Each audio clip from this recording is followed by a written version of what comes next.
Et on ouvre le débat dans Sénat 360 sur les enjeux de ce mini-sommet social qui s'est tenu ce matin avec mes invités sur ce plateau. Frédérique Puissat, bonjour.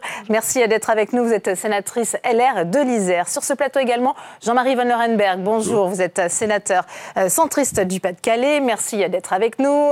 J'accueille également Yves Daudigny, bonjour, sénateur socialiste de l'Aisne. Et puis Alain Richard, sénateur La République En Marche du Val d'Oise, ancien ministre. Merci à tous les quatre. On l'a vu, première question pour vous, Yves Daudigny. C'est un véritable changement de ton qui a été perçu ce matin par les partenaires sociaux dans cette méthode d'Emmanuel Macron. Il s'était senti un peu malmené en cette première année du quinquennat, un peu affaibli, voire contourné les corps intermédiaires. Il y a un changement de ton, selon vous, du chef de l'État ? Indiscutablement. D'après les déclarations des responsables syndicaux, c'est certainement un tournant dans la pratique du gouvernement et du président de la République. Il faut s'en féliciter, tant le dialogue social est un élément de progrès dans notre société et est une condition indispensable à la réussite de réformes importantes. Et c'est vrai que la première année a été marquée de la part du gouvernement par une défiance, quand ce n'était pas du mépris ou une ignorance des organisations syndicales qui se sont senties rejetées en dehors du jeu. Il faut être très heureux aujourd'hui de ce changement de ton. Mais comme il a été dit aussi, c'est dans la méthode, c'est bien. Il reste le plus important qui est bien sûr le fond des réformes. Et là, il faut attendre la lettre de cadrage. Et d'ailleurs, lettre de cadrage, c'est un mot important. Cadrage, est-ce qu'il va être à périmètre court, à périmètre large? Quelle sera la possibilité de négociation? Ça sera Édouard Philippe d'en décider fin août à Matignon. Jean-Marie Van Lerenbergh, il était temps, malgré tout, que le chef de l'État reçoive les partenaires sociaux dans leur ensemble, comme il l'a fait ce matin. Bon, je crois, j'approuve tout à fait ce que vient de dire mon collègue Yves Daudigny. Je pense que c'était attendu à la fois par les partenaires sociaux, qu'ils soient effectivement patronat ou qu'ils soient syndicats salariés. Je crois que vrai tournant, changement de ton, c'est maintenant effectivement les actes qui décideront de si ce changement d'approche va être effectif. Il y a beaucoup de sujets sur lesquels, d'ailleurs, l'approche est déjà effective. Je pense notamment aux retraites. On peut dire que l'approche qui a été menée jusqu'à présent par le haut-commissaire aux retraites est tout à fait positive. Il a vraiment concerté les partenaires sociaux.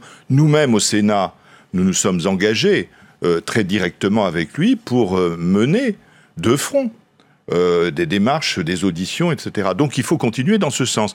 Il ne faudrait pas, et ça je mets en garde effectivement le Premier ministre, il ne faudrait pas qu'en se tournant beaucoup plus vers les partenaires sociaux, on oublie les parlementaires et on oublie tout particulièrement le Sénat. Et on l'a vu avec l'assurance chômage. C'est un peu regrettable. Dernière, effectivement, Jean-Marie Van Lerenbergh, Frédérique Puissat, il tend la main aux partenaires sociaux. Ça serait bien aussi qu'il écoute un peu plus les parlementaires, Emmanuel Macron ? Oui, alors je vais rebondir sur ce qu'ont dit mes collègues. Je pense que le dialogue social dans un pays est nécessaire. La question est de savoir où on le positionne et surtout quand est-ce qu'on le positionne. J'entendais que les partenaires sociaux évoquaient le fait qu'ils avaient eu le sentiment d'être malmenés. Le Sénat, les parlementaires ont eu le sentiment d'être malmenés parce que si effectivement on a des partenaires sociaux qui affirment être plutôt satisfaits d'une discussion qui ouvre des débats, je rappelle simplement qu'il y a moins d'un an, on avait déjà ouvert les débats. Et que nous avons travaillé quand même sur la base d'un programme présidentiel, sur la base d'un texte présidentiel depuis plusieurs mois, qui a été mise à mal en quelques jours par le congrès de Versailles où le président a fait un certain nombre d'annonces. Et derrière, on rouvre des négociations qui vont effectivement, comme on l'a dit tout à l'heure, ouvrir un champ qui est plus ou moins large. On ne sait pas trop ce qu'il y a dedans pour le moment. Enfin, on n'était pas en tout cas à ces discussions. On en saura plus tout à l'heure. Mais je crois qu'en la matière, le dialogue est important. L'objectif, c'est quand même au bout d'un moment de trancher, de proposer des textes et de faire la loi pour mettre en application tout ça. Là, on ne fait, j'allais dire, que répéter les choses. Et comme on l'a dit tout à l'heure, les parlementaires sont malmenés. Alors, c'est pas tant notre ego, j'allais dire, peu importe. Enfin, ça fait des mois qu'on travaille sur un texte du gouvernement qu'on a jeté quasiment à la poubelle en 2 jours, il y a quelque temps en arrière.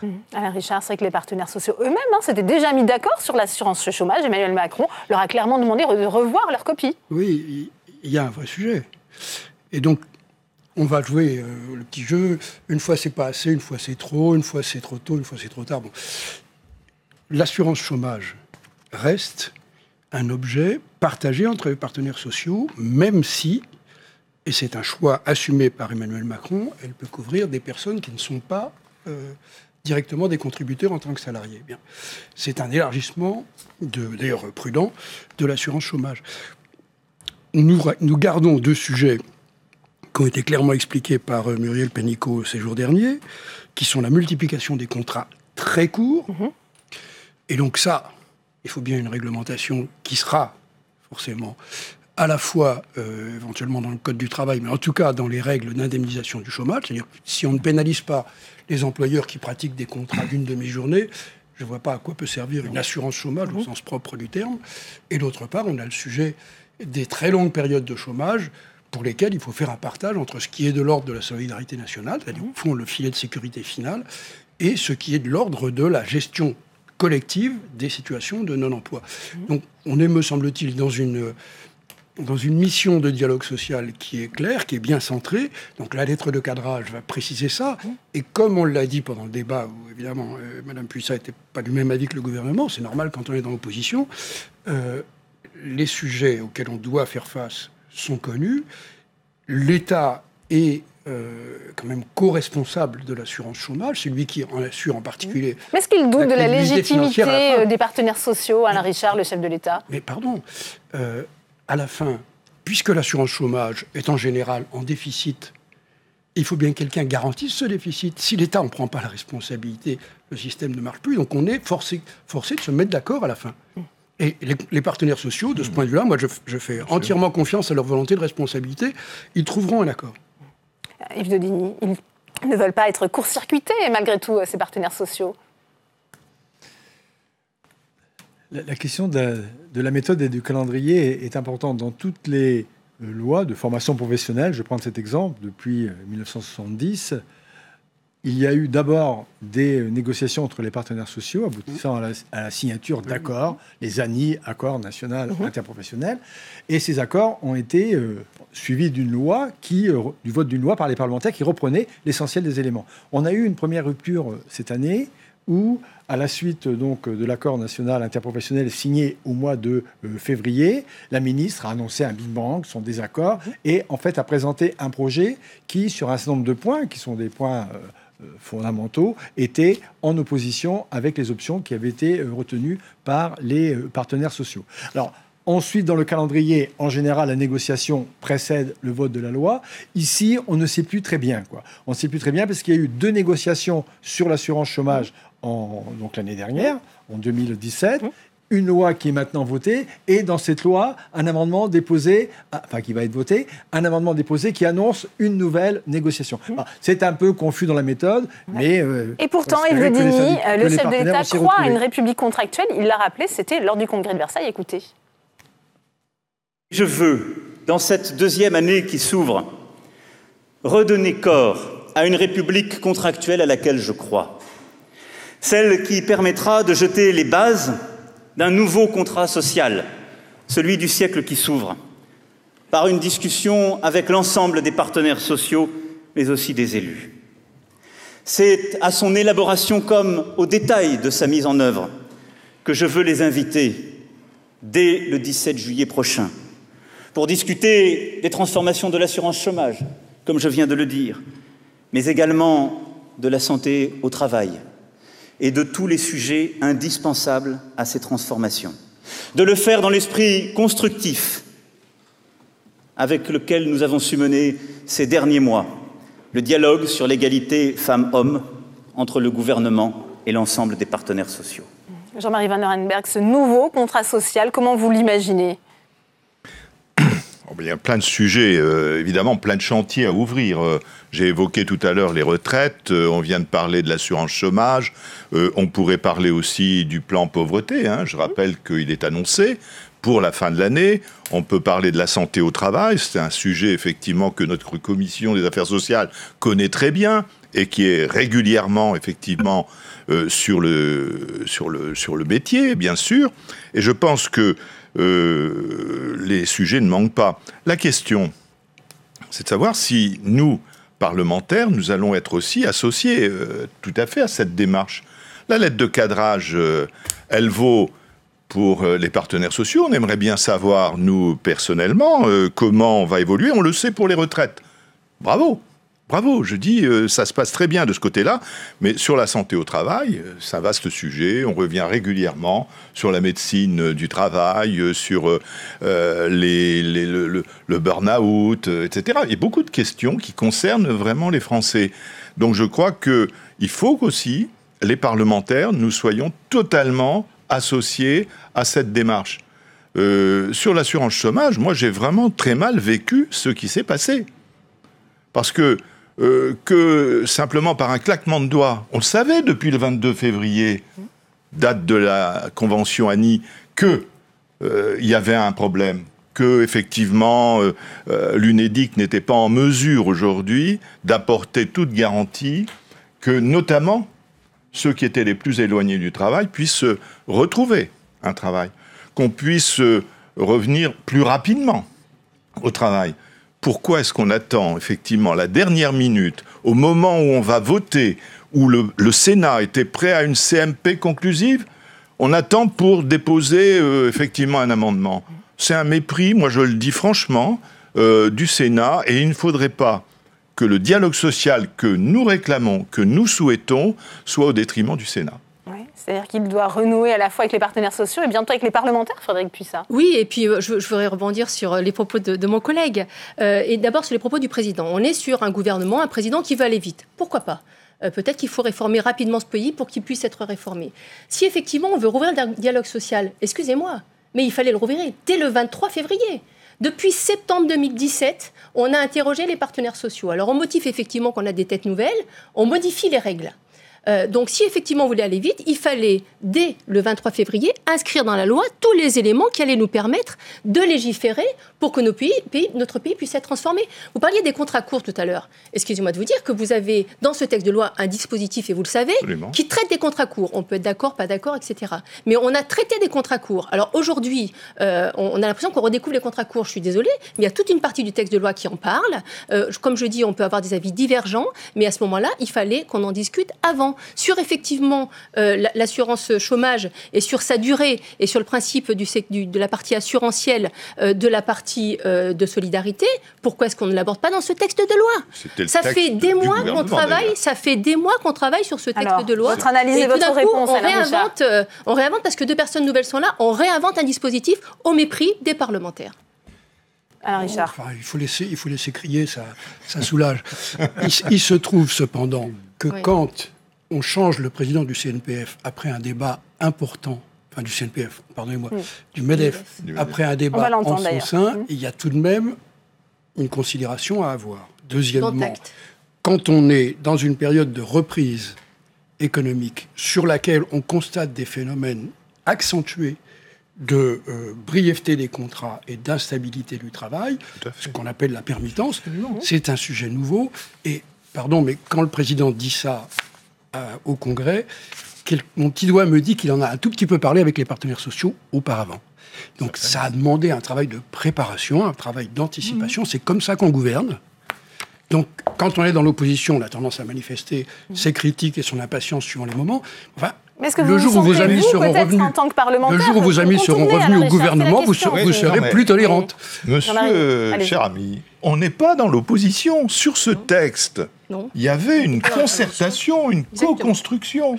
C'est là, je crois, que le président, excusez-moi, je l'aime beaucoup, hein, c'est pas une question d'opposition, nous étions prêts à conclure. Nous étions prêts à conclure. Et simplement, il y a une erreur de méthode, une erreur de timing. Vous comprenez, alors, Richard, quand même, que certains parlementaires aient le sentiment qu'ils ne sont plus consultés, qu'ils ont eux aussi, justement, été contournés. Il y a des choses qui sont du domaine de la loi seule, parce que ce sont des actes unilatéraux. Simplement, le barème de l'assurance chômage, et notamment la façon dont éventuellement les cotisations d'employeurs peuvent être modulés en fonction des comportements d'employeurs, c'est bien un sujet de négociation. Oui, c'est juste, c'est sûr. Alors, on parlait ça ne frustre pas les parlementaires. Effectivement, c'est le nouveau patron. Ça ne frustre pas les parlementaires. Ce matin à l'Élysée. On peut jouer au petit jeu de la jalousie comme ça. Non, mais lui aussi, il a fixé ses priorités. On l'écoute et je vous ferai réagir après, Frédérique Puissat. On écoute tout de suite Geoffroy Roux de Bézieux. Sur le point spécifique de l'assurance chômage, nous sommes ouverts à la phase de diagnostic qu'a proposé le président de la République, en essayant de ne pas se limiter aux paramètres financiers de l'assurance chômage, mais d'élargir le débat sur le contrat de travail, sur la formation des demandeurs d'emploi, enfin tout ce qui fait effectivement le rôle de l'assurance chômage. Très bien. Oui, Frédérique Puissat, on voit que le MEDEF aussi fixe ses priorités. Oui, non, mais je réagissais à vos propos parce que je dis dont acte. Ça veut dire qu'il y a une tête qui change, qui est celle du président du MEDEF, qui est effectivement un organisme important, et du coup, on change la loi. Je m'excuse quand même, mais article 25 à 36, texte de loi du gouvernement, créer de nouveaux droits pour sécuriser les parcours et les transitions professionnelles, lutter contre la précarité et la permittence. C'est un texte sur lequel a travaillé le gouvernement. Donc moi, je crois quand même. Il y a une partie qui est forcément contractuelle. Je le dis avec tout le respect que j'ai pour effectivement le gouvernement et un président de la République qui a été élu démocratiquement. Il y a un problème de méthode. Ça veut dire que soit effectivement il y a un problème de méthode, soit effectivement il y a un problème de cap. Et ça, c'est plus grave. Oui, moi, je voudrais revenir un peu en arrière sur une question qui est importante, liée à la méthode, qui est celle du temps. Les sociétés sont très complexes. Les bouleversements portés par les textes sur lesquels nous débattons sont importants pour la vie demain quotidienne de nos concitoyens et pour la vie des entreprises. Ces réformes demandent du temps.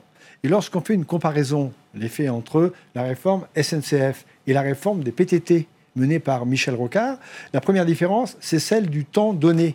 Michel Rocard, c'est priorité à la concertation, une demi-année ou presque de consultation, ensuite une demi-année, c'est pas Alain Richard qui va me contredire, une demi-année de négociation avec les syndicats et ensuite le vote de la loi. Quand on regarde ce qui s'est passé pour la SNCF, c'est l'affirmation d'une priorité libérale sur le fond, alors que le point de départ est le même. Le point de départ, ce sont des directives européennes. Et puis ensuite, une certaine affirmation, de l'autorité de l'État. Tout ceci dans un temps qui est très réduit. Or, négocier, changer la société, les conséquences sont importantes, ça demande du temps. Même si je comprends bien que le président de la République... Il y a de l'impatience de la part des Français aussi. Même si je comprends bien que le président de la République, nouvellement élu, ne dispose plus, dans nos sociétés d'immédiateté, de beaucoup de mois pour mener ses réformes principales. Mais c'est tout de même un peu... Jean-Marie Van Renberg, on a entendu Geoffroy Douvreau de Bézieux. Est-ce que vous pensez que le patronat aussi va jouer le jeu de cette concertation, puisque les syndicats et les deux organisations patronales s'étaient eux-mêmes réunis la semaine dernière au CESE? Écoutez, c'est le sentiment qu'il donne. J'ai entendu, comme vous, ce que disait Geoffroy de Bézieux, Roux de Bézieux. Je crois que vraiment, il est dans le dialogue, dans la construction, d'un nouveau contrat pour le 21e siècle, comme le souhaite le président. Donc nous sommes tout à l'écoute. Moi, j'ai entendu des choses que je n'avais pas entendues dans la bouche de son prédécesseur. Et donc, Alain Richard a raison. C'est vrai qu'il y a eu un changement de président et qu'il fallait en tenir compte, mais pas au détriment, effectivement, du Parlement. C'est tout. C'est une question de méthode. Il faut respecter à la fois le Parlement et les partenaires sociaux. Alors qu'on voit sur ces images, bien le chef de l'État qui reçoit ce soir à l'Élysée une centaine d'entrepreneurs. Ça, c'est la contrepartie aussi. Il faut que les entreprises s'engagent. C'est d'ailleurs le titre, Alain Richard, on le voit, de cette réunion ce soir. Oui, c'est une action qui, j'espère, sera contagieuse pour montrer que on peut dépasser les limites de ce qu'on appelle l'employabilité. C'est-à-dire que des personnes qui sont plus loin de l'emploi, qui ont des déficits en formation, à condition qu'on les mette dans une situation de responsabilité et avec un encadrement, peuvent revenir vers l'emploi. Donc on demande aux 100 plus grandes entreprises, enfin en tout cas en termes de capitalisation, de s'engager pour poursuivre ce développement et pour montrer la voie aux autres. Je voulais ajouter quand même, quand on évoquait les partenaires sociaux, moi quand j'ai entendu Berger d'un côté, Asselin de l'autre, je me dis, ça dit quelque chose sur un climat. C'est-à-dire qu'il ne faut pas oublier qu'il y a eu une réforme qu'on doit d'ailleurs à Michel Sapin, ça a pris un temps fou, de représentativité des employeurs, dans lequel la CPME a acquis un rôle nettement plus important. Et en tout cas, la conduite actuelle de la CPME, je ne dis pas que c'est définitif, mais est une démarche de co-construction, de contractualisation. Donc je pense qu'ils joueront aussi un rôle d'amélioration, je dirais, du climat social. C'est vrai qu'il y a eu cette rencontre, c'était le 11 juillet dernier, pour la première fois, et c'était assez inédit au CESE. Tous les partenaires sociaux qui s'étaient rencontrés de manière unitaire avant d'être reçus ce matin à l'Élysée. Ça, c'est plutôt aussi bon signe d'un dialogue social renoué? Oui, bien sûr. Tous les toutes les occasions d'échange, de dialogue sont des occasions favorables et des occasions, donc, comme je disais, de progrès. Il est évident que le dialogue social porte sur des intérêts qui sont contradictoires. Les intérêts du chef immédiat du chef d'entreprise, de l'entreprise elle-même à moyen terme, ne sont pas les intérêts immédiats des salariés. Et quelquefois, l'intérêt général, d'ailleurs, est encore différent des deux précédents. Il faut donc trouver des compromis. Ces compromis nécessitent une confiance, nécessitent le respect mutuel, le respect des engagements. Et toutes les occasions qui sont des occasions d'échange entre les partenaires facilitent, je le pense, cette confiance et ce respect mutuel. Oui, Frédérique Puissat, ce rendez-vous entre partenaires sociaux et le chef d'État pourrait devenir annuel, d'ailleurs, ils le demandaient, les syndicats et le patronat. Oui, c'est des échanges qui sont importants. Après, la question est de savoir si cette réunion du 11 juillet n'a pas déclenché celle du 17 juillet. Parce que c'est vrai que l'unité syndicale et des partenaires sociaux peut avoir aussi une caisse de résonance auprès du gouvernement. Et peut-être que... Alors, Emmanuel Macron l'avait annoncé lors du congrès de Versailles avant le 11 juillet. Oui, on est d'accord. On savait qu'elle allait avoir lieu. Et on savait aussi que les partenaires sociaux, dont le nouveau président du MEDEF, étaient capables de quitter l'attaque de l'UNEDIC selon les décisions qui allaient être prises par le gouvernement. Donc c'est vrai qu'il y avait une crainte qui peut-être a déclenché cette réunion du 17 juillet. Moi, ce que j'espère simplement, quand on bâtit un pays, et on est quand même sur des sujets qui sont sensibles, qui concernent l'intégralité des habitants, des personnes qui travaillent, quand on bâtit un pays, on doit effectivement poser les choses. Donc j'espère simplement qu'on n'est pas sur des réactions d'actualité, mais qu'on est bien sur des réactions moyen, long terme, dans l'intérêt de notre pays. C'est mon inquiétude. Jean-Marie Van Arenberg, ça va s'inscrire dans la durée, cette méthode de concertation, ou on est plutôt dans la symbolique, dans la communication aujourd'hui? Quand le président vient devant le Congrès parler solennellement à l'ensemble des parlementaires et qui prend un engagement de bâtir l'État-providence du XXIe siècle, de définir un nouveau contrat social, moi je le crois. Et je pense que le pays en a besoin. Et je crois qu'on se rejoint tous. Donc, pour moi, c'est pas de la réponse conjoncturelle, c'est dont on a besoin, bien sûr, mais d'une réponse profonde, contractuelle. On a besoin simplement d'associer les partenaires sociaux et les corps intermédiaires et les parlementaires. Je crois qu'on est tous, aujourd'hui, on veut tous la réussite du pays. Et je crois que là, la méthode me paraît bonne. En tous les cas, elle est dans le bon sens. Et je pense que de s'y prendre, comme le disait tout à l'heure Yves Daudigny, longtemps en avance, c'est important de laisser du temps au temps, comme disait un président antérieur. Et je pense que sur les retraites, par exemple, la démarche me paraît bonne. Et donc, faisons effectivement la même chose pour d'autres sujets qui sont aussi importants. Eh bien, merci. Merci à vous, Jean-Marie Van Arenberg. Merci Yves Daudigny. Merci Alain Richard. Merci à vous, Frédérique Puissat. Le temps, il n'y en a pas beaucoup puisque le Sénat se penche depuis hier sur la loi Elan.